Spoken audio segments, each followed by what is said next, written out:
Sa munang masigabong palakpakan yan, para sa Panginoon. Isang mabiyayang umaga po sa bawat isa. Welcome po sa ating yan, Sunday morning service. Anong tawag dito, Pastor Louie? Elder service ba? Ano ba yun? Ha? Morning equipping. Elderly service. Hindi naman. Hindi naman elderly si Joy Joy eh. Diba? Sige, tayo muna tayo sa mandali. Tayo muna yung manalangin bago tayo magpatuloy. Ngayon po tayo sama-sama munang manalangin sa Panginoon. Sa Diyos na mabuti at tapat, Diyos mapagpala. Salamat po sa umagang ito sa panibagong kalakasan, panibagong biyaya at pag-ibig po ninyo. Salamat po dahil ang araw na ito ay isang araw na muli, Panginoon, ay puno ng pag-asa. Kaya nga po, tuloy po kami na lumalapit sa inyo, kumikilala na walang magagawa kung wala ka. Biyaya mo ay sapat sa amin, kung kaya't patuloy.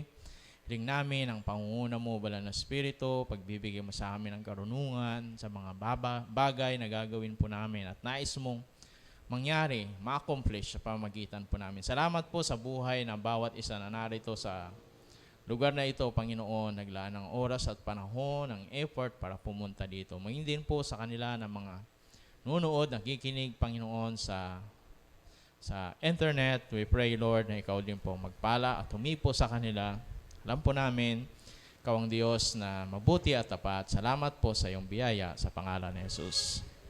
Amen. Sige, bago tayo umupo, samahan niyo ako. Basahin natin ang salita ng Diyos sa aklat ng mga Roma o taga-Roma. Mga taga-Roma chapter 6. Kapitulo 6 ng Roma. Okay, sabi niya rito,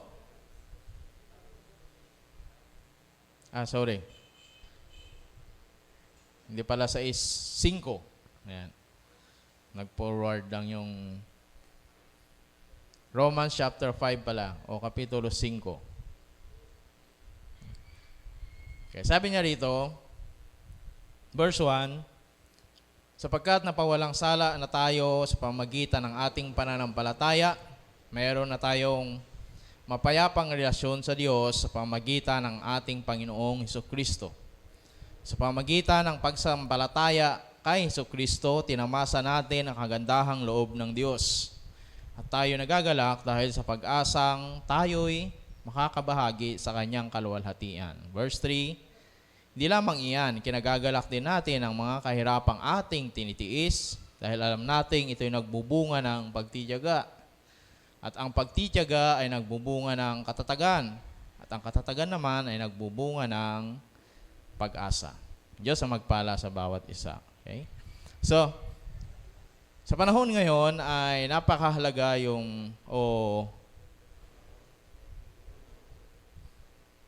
napakahalaga yung seguridad. At alam niyo ba ng mga tao ay gumagastos?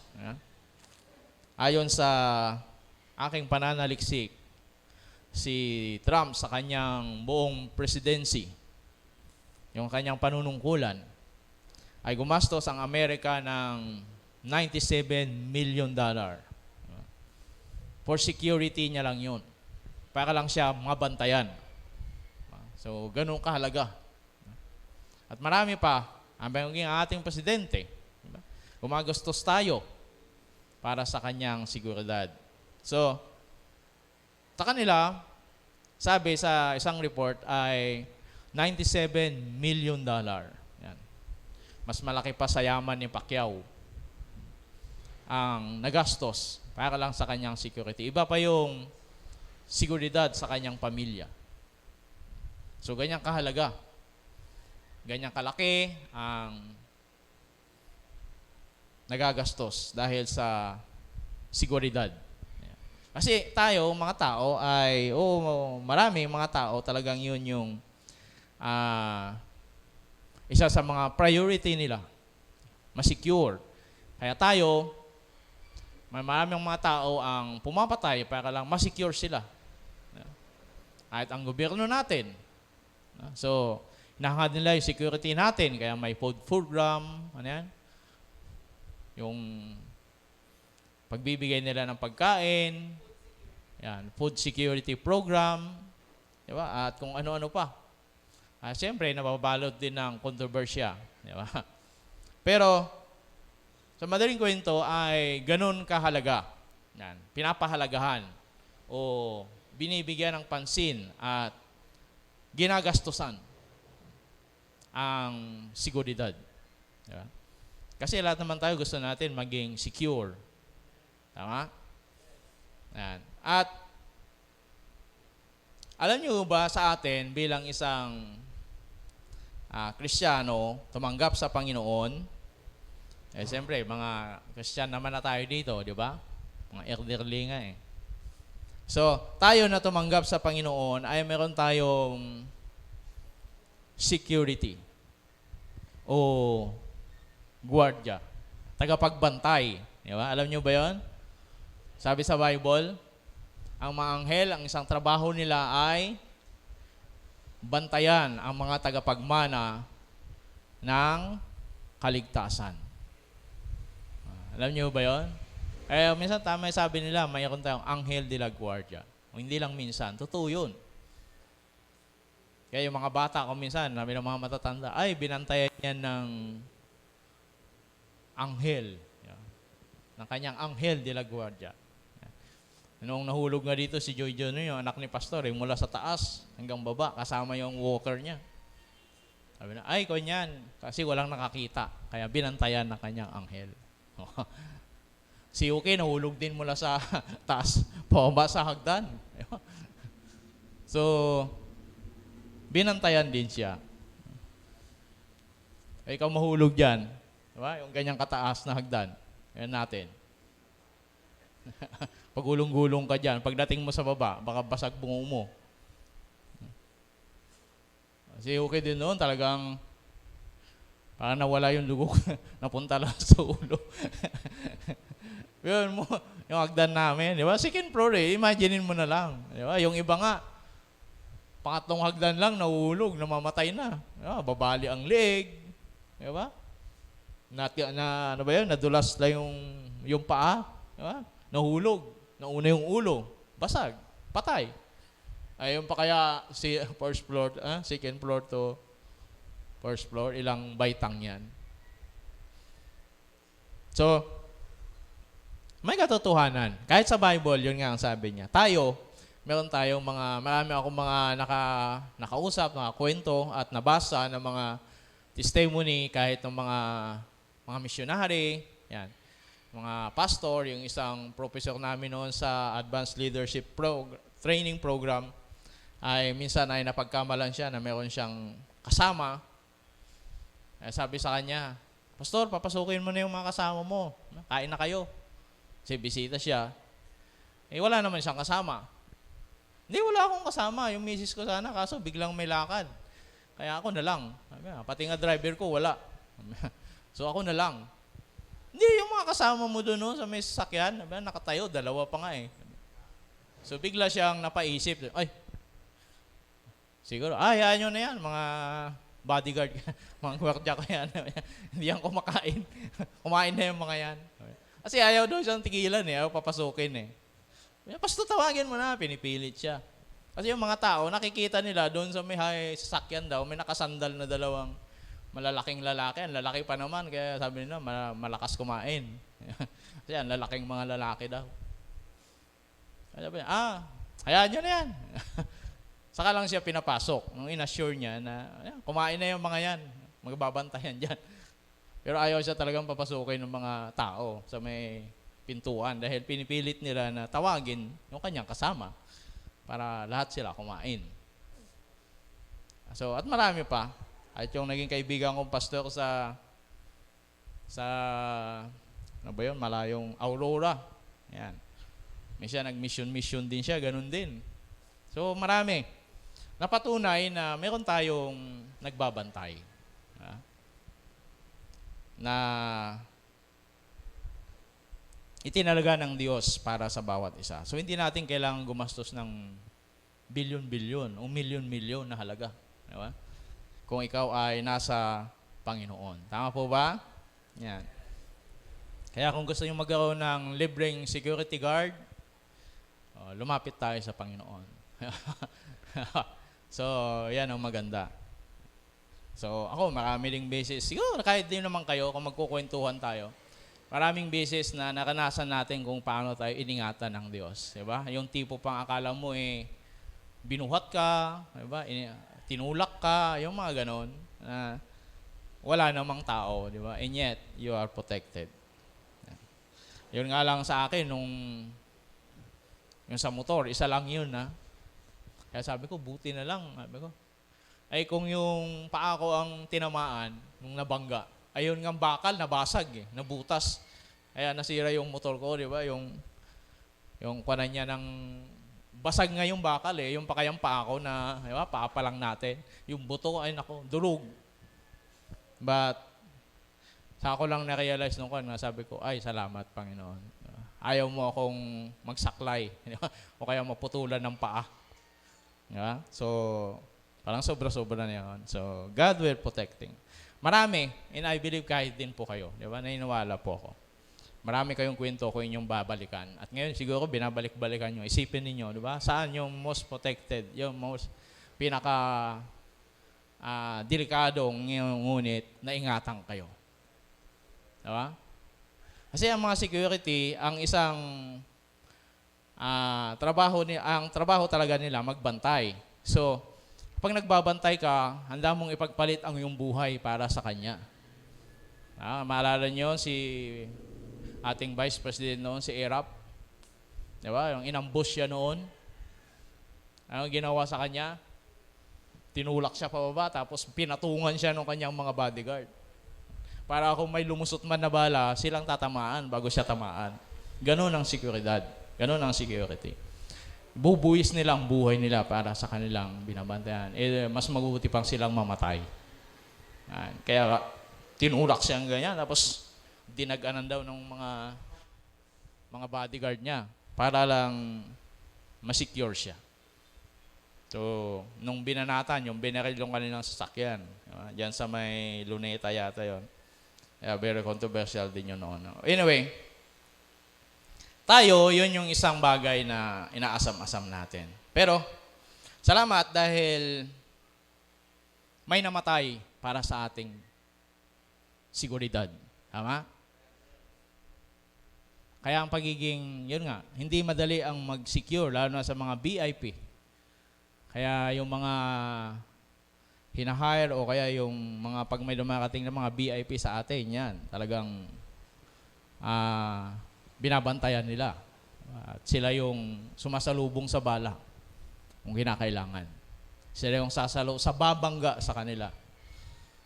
Naalala ko noon, naging controversial din kami. Hindi namin alam na VIP yung sinasabayan namin. Sinabayan pa nung kasama naming driver.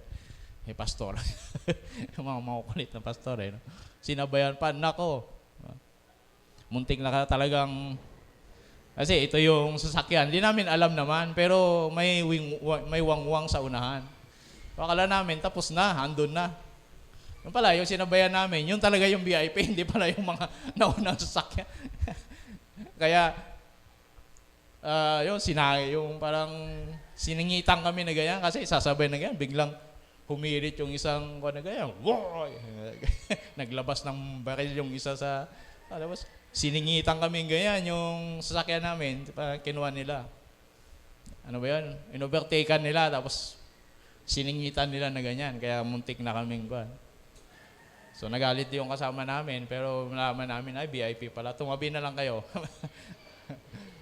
Pinatikitan pa kami, pero anyway, ganun kahalaga. Gusto ko lang ipakita sa inyo, i-picture out sa inyo mga isip na ganun ang cost ng seguridad. Pero sabi ko nga, kaya sabi ng Panginoon ay binili tayo sa walang katumbas na halaga. Kaya sukdo lang mamatay si Jesus para ma-secure lang tayo. Kaya yan yung isang bagay na gusto kong huwag niyong aalisin sa isip niyo. Bakit namatay si Jesus? Para magkaroon lang tayo ng seguridad, security. Kaya tayo, mga born again Christian, yung iba hindi nila matanggap dahil hindi nila maintindihan. Madalas sabihin ko to, sabi nila, ang yayabang naman to mga born again na to.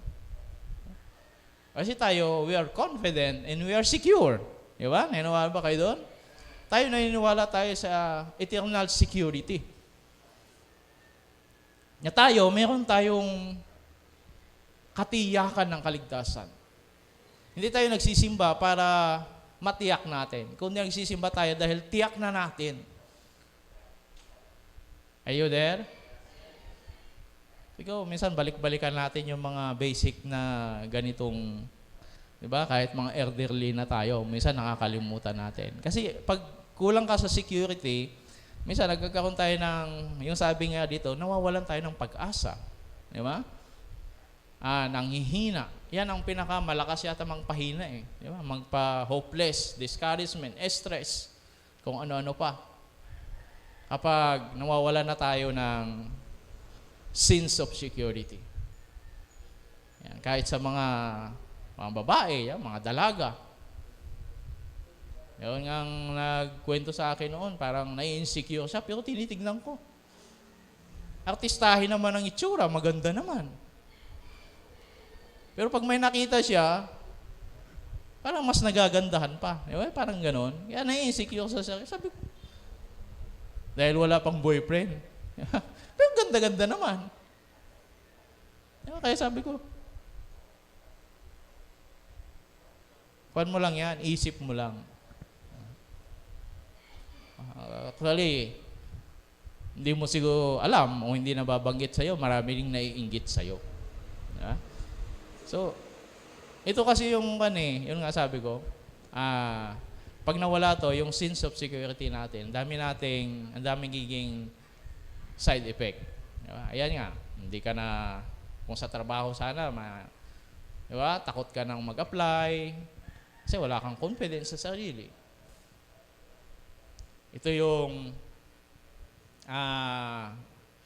nakaka-apekto sa ating mga nakalipas na karanasan. Diba? So dahil doon, nagkakaroon tayo ng takot at nawawalan tayo ng kumpiyansa. Nawawalan tayo ng sense of security. Nabigo ka sa pag-a-apply, sa trabaho, nabigo ka sa exam, so at kung ano-ano pa.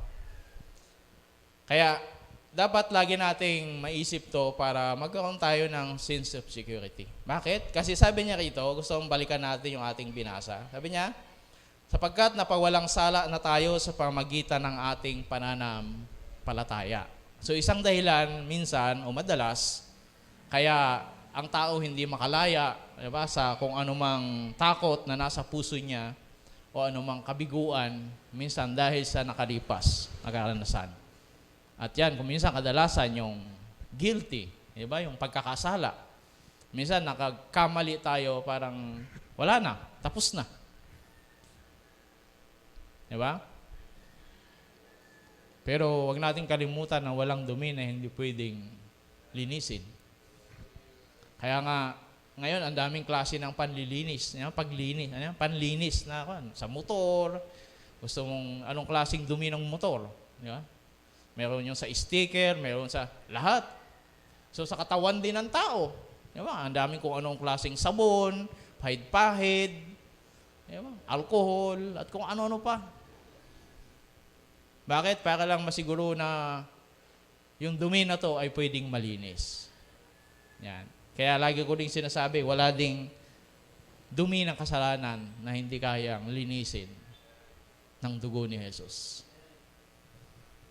Kaya pag lumapit tayo sa Panginoon, tinanggap natin siya, ito yung sabi niya, hindi para mapatawad, kundi sabi niya, sapagkat napawalang sala na tayo sa pamamagitan ng ating pananampalataya. So hindi dahil sa kung ano ang ginawa mo, kundi kung ano ang ginawa ni Jesus sa krus ng Kalbaryo. Yun ang key, yun ang susi para magkaroon tayo ng seguridad na yung nakalipas na. Kayang patawarin ng Diyos. At tayo yung pwedeng magpatuloy. Amen? Para magkaroon tayo ng Kaya sabi niya ng kapayapaan. Kaya sabi niya, tayo sa pamamagitan ng pananampalataya, mayroon na tayo mapayapang relasyon sa Diyos sa pamamagitan ng ating Panginoong Hesukristo. So, tatlong bagay ang kapayapaan na yan ng Diyos eh. Ito yung tinatawag na peace with God, peace in God, and peace from God. Tama? So, ito, pag peace with God, ibig sabihin, ito yung payapa ka, nakasama mo ang Diyos. Diba? Kapag hindi maayos yung relasyon nyo, hindi ka mapakali, nakasama mo siya. Tama? Ayaw, isipin mo. Kaya ngayong iba ayaw pumasok sa simbahan dahil guilty sila. So dahil doon, hindi sila mapayapa. Meron pa yung mga ibang pumapasok sa simbahan, napapansin mga lingon ng lingon. Hindi mapakali. Ay, yung mga ganon. Nagigilty. Hindi mapakali. O yan, hindi mapayapa. Pero, kasi, yun nga, may iniisip o may tinatawag na kasalanan. May iniisip na kasalanan kahit siguro napatawad na o ano pa man, pero minsan hindi nila mapatawad yung sarili, di ba? Mga ganong bagay. Kaya nga wala silang peace with God. Ito yung kapayapaan. Kasama ang Diyos. Iba yun. Diba? Iba yung peace from God. Kaya yung sinabi ng Panginoong Hesus, kapayapaan, ibibigay ko sa inyo. Peace I give to you. So, ito naman ay, ito yung siyempre, ito yung pinakasusi. Na ikaw, mapayapa ka na kasama mo ang Diyos. Yung ibang, mabanggit lang yung pangalan ng Panginoon dahil sa sobrang guilty, ayaw ng pakinggan. Yeah? O ayaw ng mapakinggan. Ang sinusumpa, yan, pati ang Bible. Yan. So, ito yung isang dapat na wag nating ipagwalang bahala na kailangan una para magkaroon tayo ng sense of security, magkaroon tayo ng kapayapaan pagkasama natin ang Diyos. Kaya nga pagpasok mo sa langit, mapayapa ka. Diba? Yung sabi ko kahit nga kayo magkapatid, di ba? Kapag hindi kayo magkasundo, yung relasyon ninyo, gusto mo ba siyang makasama? O siguro, isang sandali, pero iiwan mo din. Di ba? Aalis ka din. Sino bang magkapatid dito? O mag-ama? Di ba? Hindi kayo mapakali pag nandyan. Kasi hindi maayos yung relasyon. Di ba? So, ganun din lalo na ang Diyos. Kaya ito yung isang nagiging dahilan bakit lalong lumalayo yung tao sa Diyos. Dahil yung guilty niya, ayaw niyang makasama ang Diyos. Hindi ka, pero siyempre, kung tayo, alam natin, yung ginawa ng Panginoong Hesus na namatay siya para sa atin, di ba, tinanggap natin, ay gustong-gusto natin siyang makasama. Kaya mga first love natin sa Panginoon, kung naranasan niyo yung mga ganun, di ba? Katatapos lang ng simba, Lunes, Martes, gusto mo, Linggo na naman. Naranasan niyo ba yung mga ganon? Yung mga first love natin sa Panginoon? Gusto mo, Linggo na naman kasi gusto mo naman. So, yun ang isang dahilan. Dapat tanggapin natin ang katotohanan na mayroon tayong kapayapaan sa Diyos. Kung mayroon tayong relasyon. So, kung ano man yung mga ano ba tawag dito? Nagiging hadlang. Yan, sa magiging maayos na relasyon. Isuko natin sa Panginoon. Galit man yan. Kaya kung minsan, ang hirap magpanumbalik sa mga backslider. Eh. Diba? Yung malalim yung guilt na nakaramdaman. Mas madali pang yung bagong mananampalataya kung minsan kaysa yung backslider. Pag yung backslider, naku po. Yung tumalikod sa Panginoon. Kasi alam na niya. Diba? Kaya lagi siyang guilty. O nagigilty. Pero dapat isuko natin sa Panginoon. Kaya nga sabi niya, sa pamagitan ng pananampalataya, kay Hesukristo, tinamasa natin ang kagandahang loob ng Diyos at tayo nagagalak dahil sa pag-asang tayo makakabahagi sa Kanyang kalwalhatian. So, it's a matter of faith. Ang paglapit sa Diyos, hindi sa kung anuman, hindi anong ginawa mo, anong nagawa mo, anong meron ka, kundi pananampalataya lang. Huwag natin kalimutan, pananampalataya. Pananampalataya. Kaya sabi ng Bible, from faith to faith, pananampalataya hanggang pananampalataya. Hanggang matapos ang buhay mo dito, you live by faith. Kaya sabi niya, the just shall live by faith. Ang matuwid na bubuhay sa pananampalataya. Ngayon, kung may mga blessing, pagpapala, etc., dagdag na lang yun. Pero, we are living by faith. Yun ang pinagkaiba natin. Kaya dapat wag natin kalimutan yun, nabubuhay tayo sa pananampalataya. Hindi sa mga material na bagay.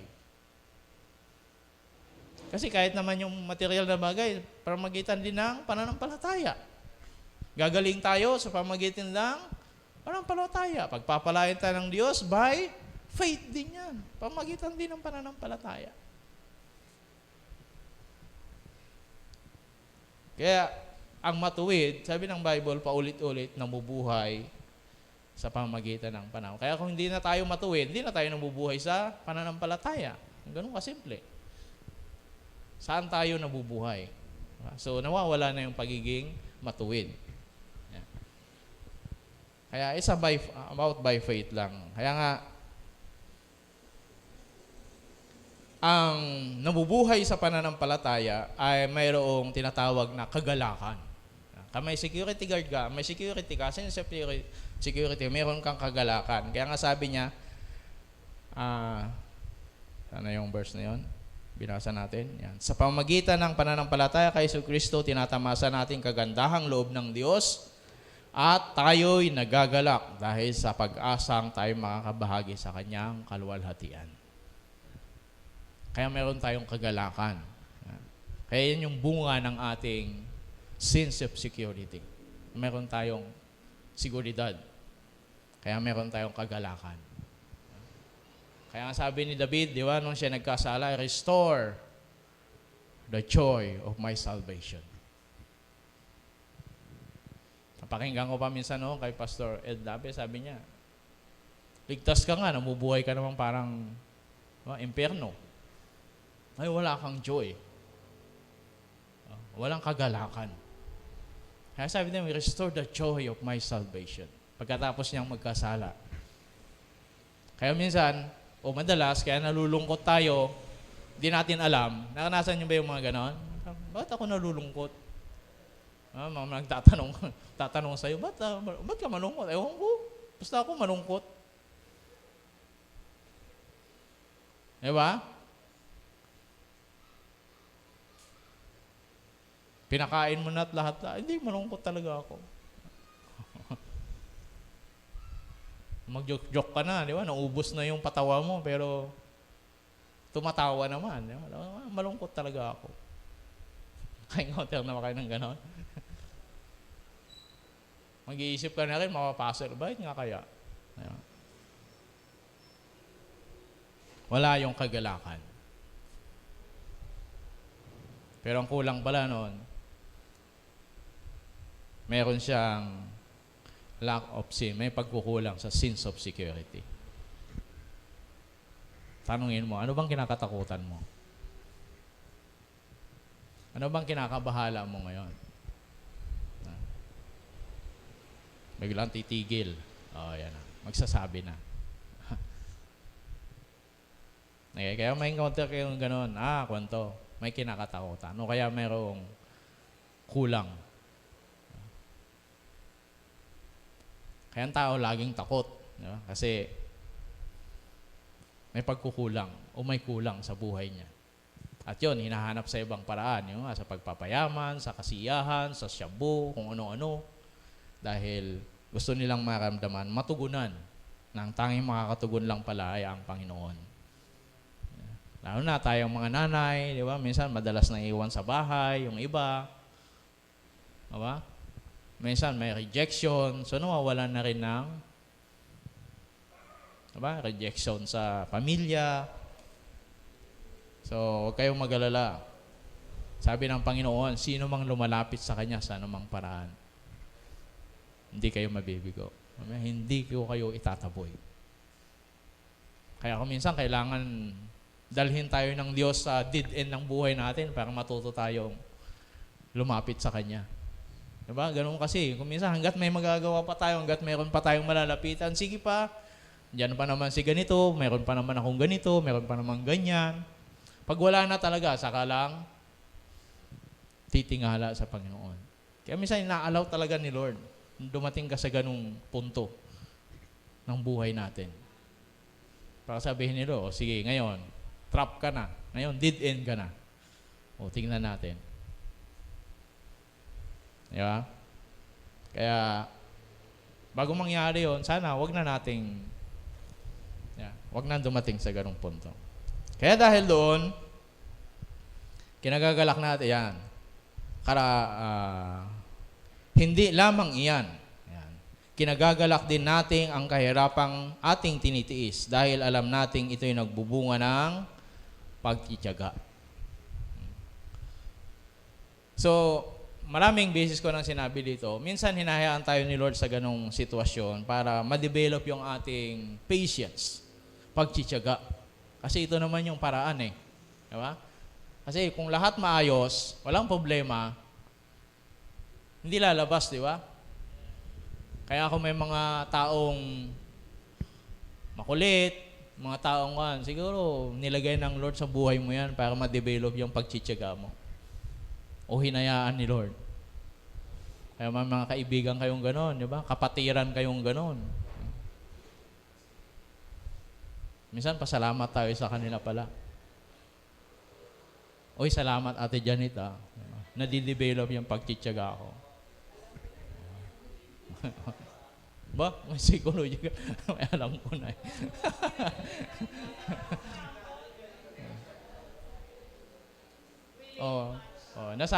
Nasabi niyo na ba yon? May nasabihan na ba kayo? Ay, kaya Ate Janet. May nasabihan na ba kayong ganon? Diba? O wala akong sinasabi. May nasabihan. Diba? Sabi ko. Sample lang yon si Ate Janet. Example. Halimbawa lang. Pero may mga taong ganon, di ba? Maliban kay Ate Janet, mabait. Nilibre nga kami niyan eh. Pinakain kami saan ba yun? Papa. Na-advertise pa si Juan, dapat magbayad pa sa akin. Di ba? Kaya sabi niya, hinahayaan ni Lord itong mga bagay na ito para ma-develop yung ating pagtsitsaga, lumabas, mapiga. Yung pagtsitsaga natin. At dahil dyan, sabi niya, magkakaroon tayo. Kaya sabi niya, kinagagalak din natin ang mga kahirapang ating tinitiis dahil alam natin nagbubunga ng pagtsitsaga. Kaya sabi sa Hebreo 10:36, di ba? Kailangan natin ng pagtsitsaga para magawa natin ang kalooban ng Diyos at matanggap ang kanyang mga pinangako. So, at kapag mayroon na tayong pagtsitsaga, nagiging matatag. Nagdudulot ng katatagan.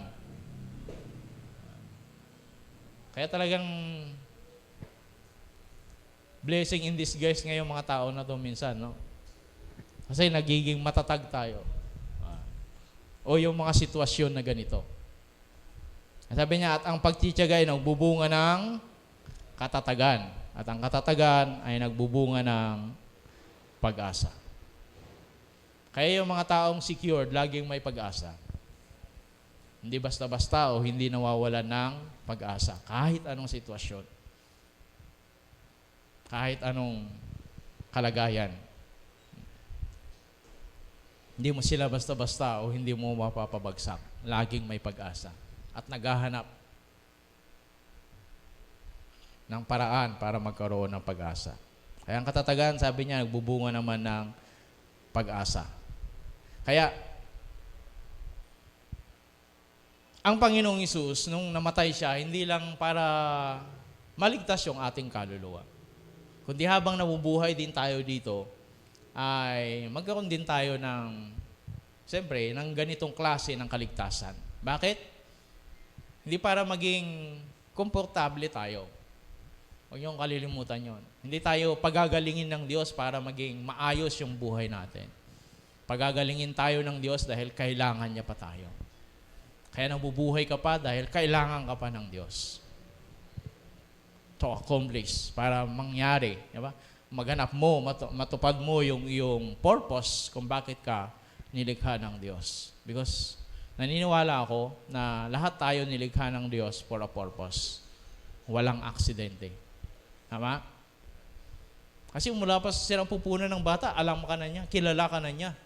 Kaya sabi ni Haring David, di ba? Binabantayan mo, alam mo kung paano namubuo yung aking mga laman sa sirang pupunan ng aking ina. At nakatala na sa iyong aklat ang aking buhay. Hindi ka pa pinapanganak. Wala pang maisip na may pangalan ng nanay mo sa iyo o hindi ka pa nila naisip na bigyan ng pangalan kung anong pangalan mo ngayon. Pero ang Diyos may plano na siya. Hindi lang pangalan mo, pati plano niya. Nakatala na. Kaya sabi niya, I know the plan I have for you. Alam ko yung plano ko sa iyo. Kaya may purpose. At naniniwala ako, ang purpose natin, pag nagawa natin, tapos na ang buhay.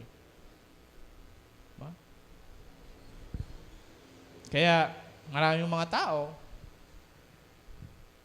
yung isang kaibigan ko, 54 years old lang. Pastor yun. So, kinuha na siya ni Lord. So, yung mga ganon, meron naman si Enrile, mag-100 taon na yata. Kaya meron pa akong nabasa, sabi niya, Lord, give us immune system like Enrile. Panalangin niya. Bigyan daw siya ng immune system, katulad ng immune system ni Enrile. Sabi ko, grabe. Ang dami nang namatay sa COVID, di ba? Siya, di ba? Last man stand eh. Mga bata, di ba? Mga iba pa nga, mga sports, di ba? Mga athlete. Kaya nasa Panginoon ang ating buhay. Lalo na siyempre kapag isinuko natin sa Diyos. That way, sa parang yan, ay magkaroon tayo ng sense of security. Amen? Na huwag tayong matakot sa kung ano man nangyayari sa paligid. Kasi ganun ginagawa ng Juan eh. Tinatakot tayo.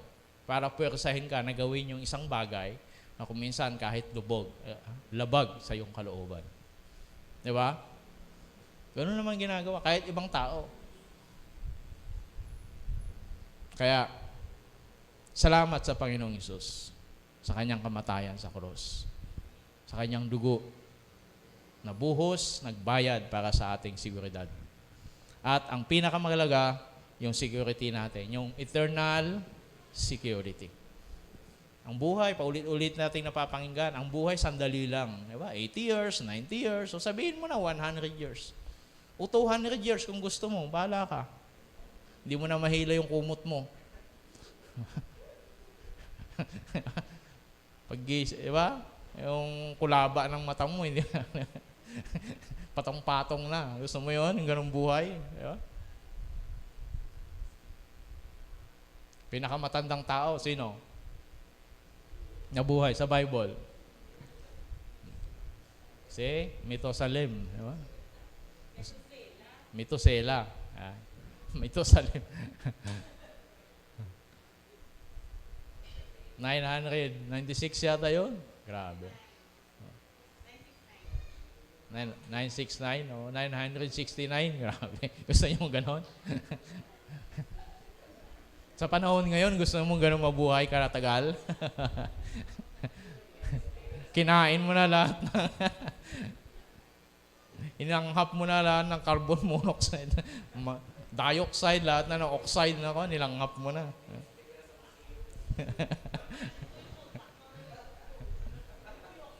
Antique of the antique ka na nun. Ay, antique 50 years daw. We considered antique now. Eh, mahigit pa ko niya. Antique. Pag may turing na antique daw yung sasakyan mo o anong one mo, ay kailangan at least minimum 50 years. Oh.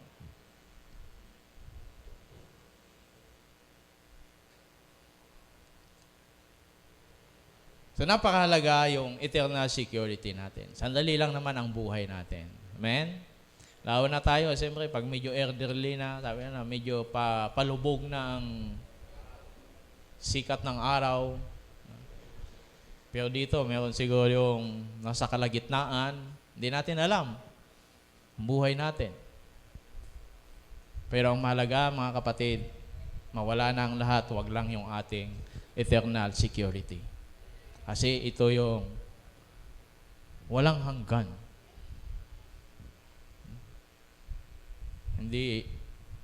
Walang hanggan. Di ba? Hindi mo talaga mabibilang gaano kahaba. Na minsan ito yung nadadalas, nakakalimutan natin. Niisip natin parang ngayon lang tayo nabubuhay o ngayon lang tayo mabubuhay. Di ba? Kaya minsan, umasta tayo, kumilos tayo, mag-isip tayo, parang hindi ka na mamamatay. Ano, hindi ka, di ba? Yung mga ganun. Parang wala ka ng kamatayan, ano ka, immortal. Pero, at dahil doon, na ipagpapalit natin yung ating eternal security. Yung ating walang hanggang katiyakan o kasiguruhan. Kaya salamat sa dugo ni Jesus na nagbayad para sa ating walang hanggang katiyakan. Salamat sa Panginoon. Tayo sa mandaling yumuko, tayo manalangin. Sige, lumapit tayo sa Diyos individually sa mga sandaling ito. Bigyan natin ng pagkakataon.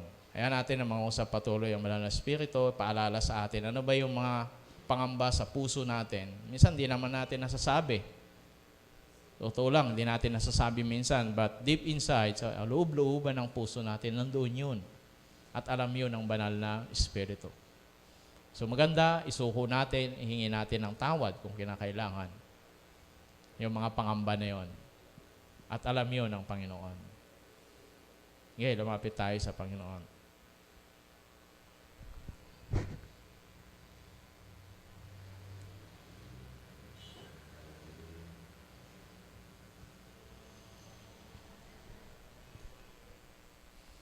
Ngayon, sa mga sandaling ito, kami po ay malapit sa iyong trono ng biyaya.